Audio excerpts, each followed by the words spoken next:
যদি কোনো দুর্নীতির আশ্রয় কেউ নেয়, শুধু তার চাকরি যাবে, ডিপার্টমেন্টাল প্রসিডিং হবে সেটা হবে না, সাথে তার বিরুদ্ধে একটা দুর্নীতির মামলাও হবে। সরকার আইনসঙ্গতভাবে ফ্যাসিস্টদের বিচার করতে বদ্ধপরিকর। সরকারি যেটা বরাদ্দ হবে সেই বরাদ্দ জনগণের জন্য বরাদ্দ হয়, প্রত্যেকটা পয়সা খরচ হচ্ছে সঠিক জায়গায়, এটা নিশ্চিত করতে বলেছি।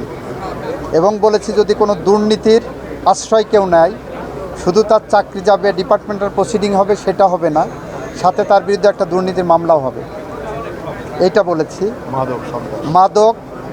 মাদকের ব্যাপারে জিরো টলারেন্স, সন্ত্রাস, রাজনৈতিক দুর্বৃত্তায়ন, সামাজিক হানাহানি, মারামারি সমস্ত কিছু নিরপেক্ষভাবে ব্যবস্থা নেওয়ার জন্য প্রশাসনকে আমরা নির্দেশ দিয়েছি।